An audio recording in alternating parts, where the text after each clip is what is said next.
Well, thank you very much for that very, very stirring introduction to the panel. Can we start with you, Jane? Perhaps you'd like to tell us about your experience of Downs, your thoughts. Right, well, I do know a lot of people with Down syndrome, so it's not just Tommy. I set up and ran a theatre group for 10 years for people with learning disabilities. It's called Blue Apple Theatre. I also ran the local MenCap Society and set up various projects there. So I know and have met probably 100 people with Down syndrome. And travelling with Tommy, we've met toddlers, we've all sorts. Yes, when he was born, we didn't know beforehand, thank goodness, it was a shock. And it was a difficult first year because he was extremely ill and couldn't feed. It took me 8 hours a day to feed him. And a doctor came round and said, oh, he'd never be dry and he'd never read. Well, what a lot of rot. I discovered that there is this nature of the mother just can't help looking after her baby. Thank heavens. I suppose for some it doesn't happen, but we do have this natural instinct to keep on feeding the baby even though it's 8 hours and you have a toddler you also have to look at. But Tommy has brought us the most amazing experiences. He's very emotionally intelligent and sensitive. He's funny and witty. He loves facts. He's very good at fact games. He's travelled extensively. He's been around the Pacific and to the States and to Egypt and around Europe with us, but loves it. He loves going to art galleries actually and looking at pictures, and we try to think, what's in that face, or he loves history. He's quiet and shy, but he's interested in lots of things, and he has very good friendships. He's had a girlfriend who he was very fond of, not together at the moment, but he's got his eye on someone else now. And he's got a plan. He can manage money to a certain extent. He can manage his timetable. And if you say somebody was born in 1926, he'll work out how old they are like that, but he can't do other sums. He can manage money to about 10 or 20 pounds at a time. So he needs some support, but it is a very light touch. And I feel that life has changed so much for people with Down syndrome over the last 20 or 30 years. And some people are left behind in the old-fashioned thinking, when everyone you met with Down syndrome was a bit boring and a bit stodgy and a bit overweight. And why were they like that? Because we put them there. They weren't supposed to go to school in the 70s. They were allowed to go to school in the 80s. But still, at that point, people, when they left school, were being put in day centres or respite, community care, and they weren't given stimulating things to do. In 2003, we started setting up projects in Winchester, where we live, and we found people wake up. So the first one was circuit training, actually, because I discovered Tommy was unfit walking downhill. He got out of breath walking downhill, because that's what school and university had brought him. So we set up circuit training. And he's very trim and he's very strong and he's got a straight back. And his friends are like that too. And he does a lot of dancing every week, which again, he loves music and dance, but it's the freedom to create that he loves, where before everything was imposed on him at school. He had to learn how to make his own choices. At 18, we suddenly had this idea in Valuing People. A paper came out when he was about 18 that said people with learning disabilities should be allowed to make choices about who they live with, what they do in the daytime, what they have for dinner, what time they eat their dinner. This wasn't happening. So everyone's had to learn how to do that. So that's only, well, just over 20 years ago, isn't it? No, it's less than, whatever it is, however many years ago. And then theatre, we started in 2005. When I started that, people said to me, we're so lonely, we've got nothing to do.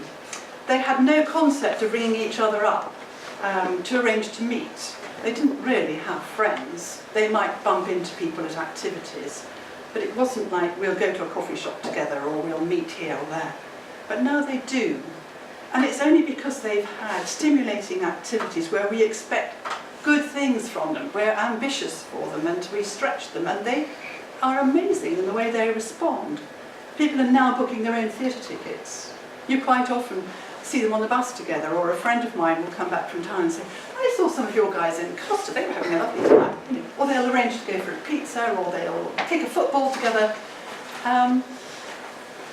I've met toddlers who are so sparky, little toddlers with Down syndrome, it's incredibly sweet. And this wasn't how things were. So what I feel about everything we've heard today is that the law and the doctors may be left behind. So the people who are counselling, apart from our wonderful John who just spoke, the people who may be counselling in antenatal units, they may not know what life's like today. And with this NIPT coming in, you know, why is it coming in for Down syndrome when it's not so terrible? It is a life worth living, if only we give people chances. Now, people like Tommy and Heidi are very lucky because you've been given good chances and you're very brave and creative. But there are still areas in the country, of course, where pockets where people aren't given such good quality chances. So I think it's down to the rest of us to try and spread what we see in here and share good practice. That's enough for a soapbox. Cool, thank you very much. I'd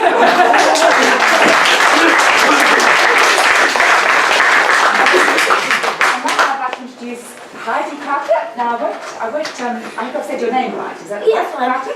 That's right. It's normal. It's normal. He's 50. Isn't that dreadful? Relatives always know how old you are. Yes, we're the only people in the world who haven't heard.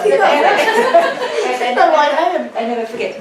Heidi first came to fame, for me anyway, last year when a video went viral. Heidi was at the protest about NIPT screening outside the House of Parliament, and I wasn't there, but I was one of the many who saw the video that Heidi so excellently did. And so we thought Heidi was an excellent person to have on the panel.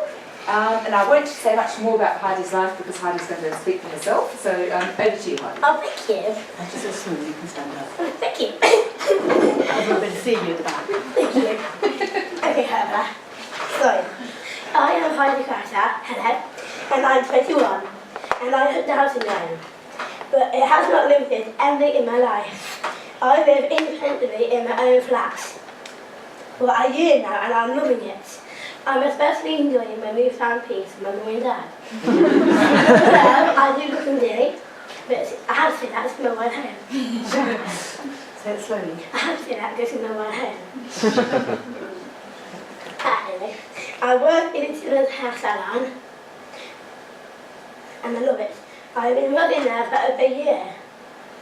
My role includes taking payments, giving out lollies and stickers to the kids, sweeping the floor, and doing social media for the salon.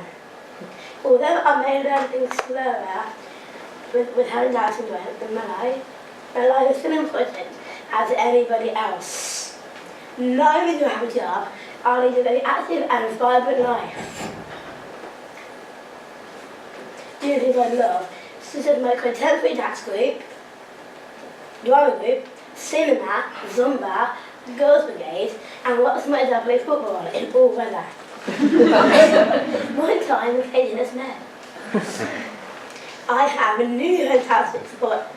I have new fantastic staff in my life who support me to be independent. I am a passionate follower of my Lord and Saviour Jesus Christ, and I'm very enthusiastic in sharing my faith with others.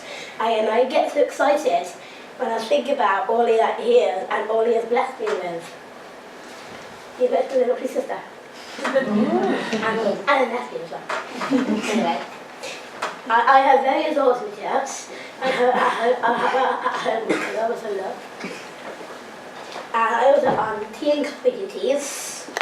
I have a request, holding and look at the babies. Which take what you like as I love kids. I love these words in the Bible, where it says, I am fearfully and wonderfully made. It doesn't say that any people with voices chromosomes is fearfully and wonderfully made. No, it says everyone is, including me, my voice chromosome.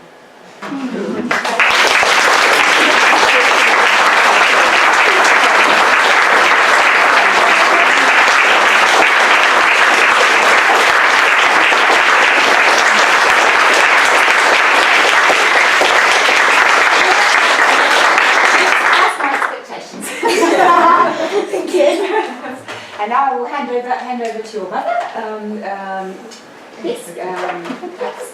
Yeah, my home. I don't know if there's much left to say after that. Well, 21 years ago, I wish I'd known this is what I would be hearing. So my experience of Down syndrome before Heidi was born was my cousin, who was born probably about 1971. She lived 3 years. I discovered years later she actually had brain damage from vaccination as well. And in the family, she was known as Judith, who's a M word, so I won't say the word. Obviously that's what they were called in those days. And it was like, oh yes, that's her, the M word. So I didn't have a very positive picture. But I wanted to go into the caring profession and into caring work or teaching, and I did a work experience in a school for children with special needs. And in those days, a lot of the children had Down syndrome, as Jenny said. They didn't go into mainstream schools then. So I did know I thought I knew a lot about Down syndrome when Heidi was born. 2 weeks before she was born, I had a dream that my baby would have Down syndrome. And when she was born, I said to Steve, my husband, straight away, she's got Downs. And he said, oh no, that's just because of your dream. She looks just like the other two did with their squashed up newborn faces. But then the nurse came in and said, have you noticed anything? And I said, yeah, she's got Downs. And it was almost definitely confirmed. So at the time I had a 3-year-old and an 18-month-old, and now a newborn baby with Down syndrome. The first year, Heidi had pneumonia, leukemia, heart failure and kidney failure all at the same time. We had hundreds of people praying for her, and when she was a week later had no symptoms of leukemia, the doctor said, I have no human explanation for this. So I told him that it was God that had healed her, and that's why she's here today. So first year was very, very hard, in and out of hospital, and obviously hard work with having the other two as well. One of the things that you're often told, they said to me straight away, do you know about Down syndrome? So I said yes, so that thankfully I didn't get any negative, she won't do this, she will do that, and all the rest of it.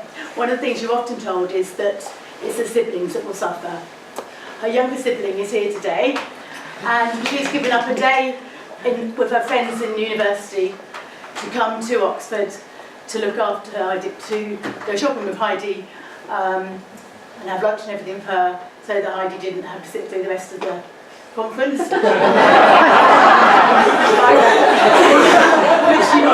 Which she might have found a bit hard. So Susie, Dan and Tim, her siblings, are her best advocates. Susie at school often picked up other students when they used the M word or the R word and other insults to people with disabilities. So that's. But I must admit, when she was born, we didn't just take it just like that. We were shocked. We were angry with God. We were grieving, and particularly my husband found it very hard. And it wasn't until they said she probably won't survive tonight that we realised how much we loved her and how much we wanted her in our family. When we brought her brothers in to say goodbye to her, as we thought at the time. People often go on about, it must be so hard. Susie's my easiest, by a long way, and Heidi is the next easiest. And I wouldn't just be saying that because they were sitting here. That is definitely, the eldest is just not. That's parenting. That's parenting. Having disabled children, having children with disabilities, or having things happen to your family, You don't go into parenting if you want an easy ride. It's just life, and you know, if somebody, you know, your child was to run out in front of a bus and have a brain injury from that, you wouldn't just cast them aside, would you? So, obviously for me, I often have people say to me, well, it's easy for you because Heidi is more, you know, is quite able and she does live independently, etc. So in one of my posts on Facebook, I made the point that that is the case, but it's that I know people who have a child who's far more disabled than Heidi, and their love is just the same. And one of my friends who's got a child who was had a stroke as he was being born.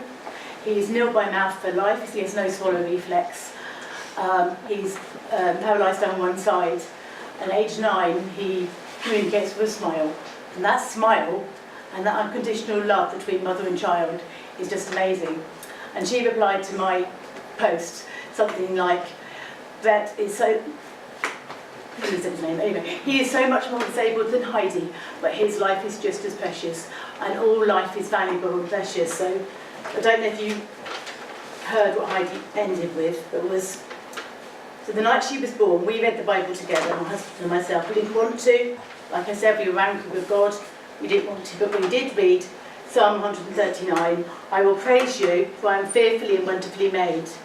And Heidi said, it doesn't just say that only people with 46 chromosomes are fearfully and wonderfully made. It says, "I will praise you, for I am fearfully and wonderfully made," including people with 47 chromosomes, or number 18, or whatever other chromosomes, whatever other disabilities. Thank you.